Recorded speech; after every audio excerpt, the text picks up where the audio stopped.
สบายดีพ่อแม่พี่น้องนี่แกก็มาลินมาแวะลินวัดศรีบุญเฮืองอยู่คลองบ้านโมลุ่มลงมานี่บ้านทับคำลงมานี่อยู่ทางอนโมเมนต์ทางทุกทางอนนั่นแหละทางอนของคนวัดศรีบุญเฮืองเด้อข้างในบ้านนั่นนี่เก่า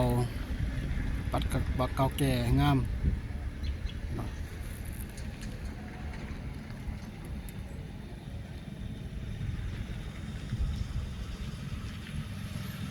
ขี่ผ่านเห็นเท่านึงก็ได้มาแวะเบิ่งวัดศรีบุญเฮืองเด้อขับไปเบิ่งทางในก่อนเป็นจังได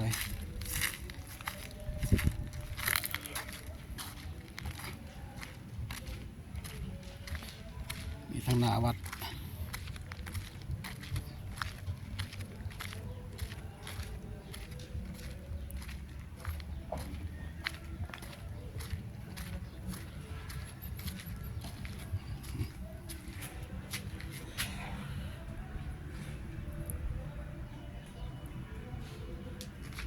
งามมันสะเบิงเนาะ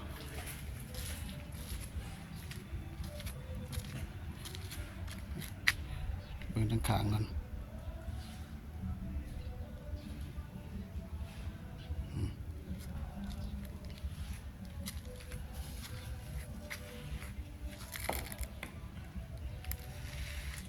วัดศรีบุญเฮืองอยู่ทางงอน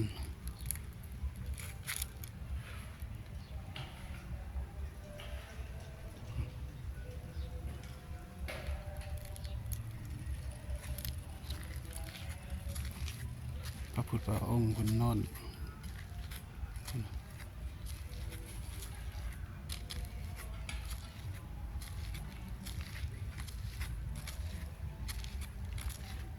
ก็มีคน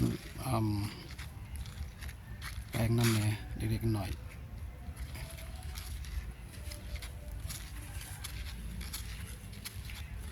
เพราะว่าวัดดีก็จะเก่าหลายเด้อวัดนี่เป็นแปลงน้ำเวลามันเพลงสอมไปน้ำงาม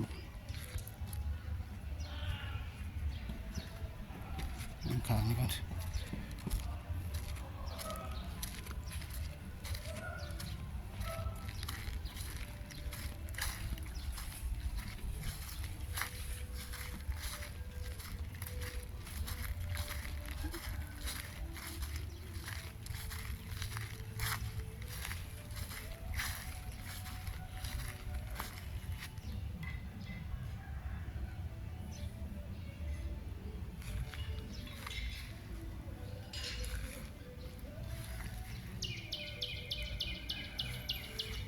เนาะเงียบสะอาดอยู่ข้างในผมดี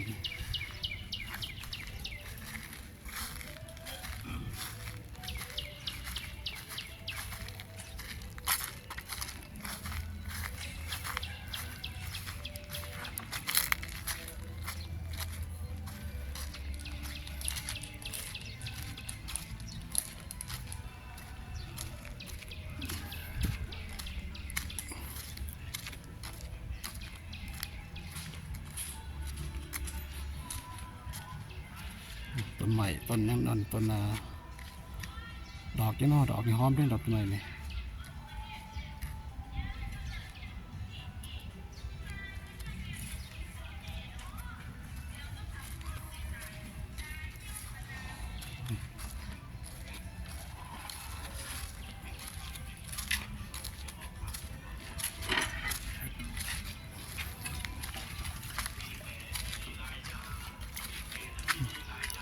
สารแป้งตัวนี้มันแตก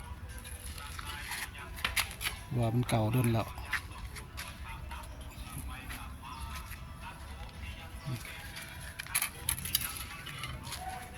มันสีงามเหมือนเก่าได้เลยนี่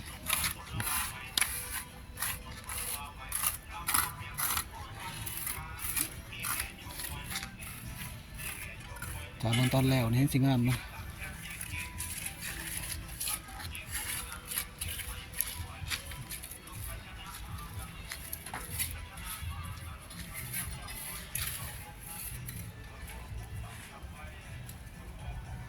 งามทุกองโอ้ครับเป็นแล้วที่เชียงเลยเนาะที่สิงามครับต้องเป็นแล้วเนี่ย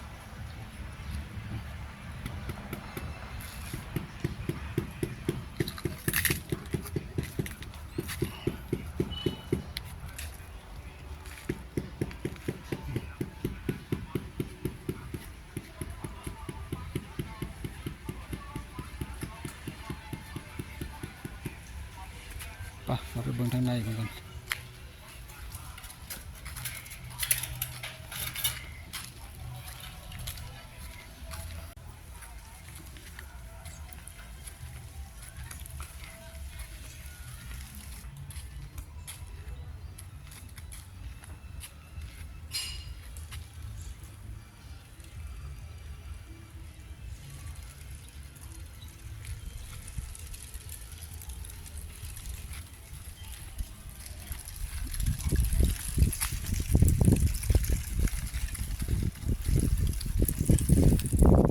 งามทางในกัน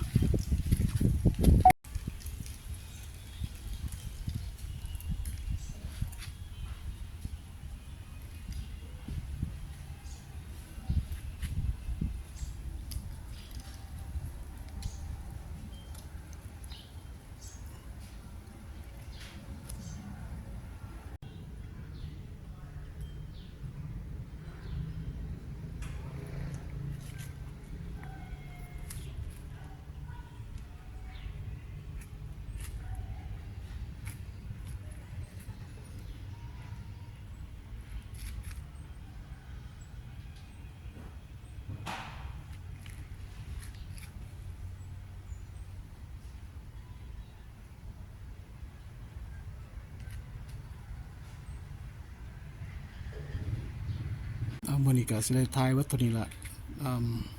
ขอบใจหลายๆทุกๆคนที่ follow and support thank you okay thank you so much that's all we got that's all I got right now thank you all so much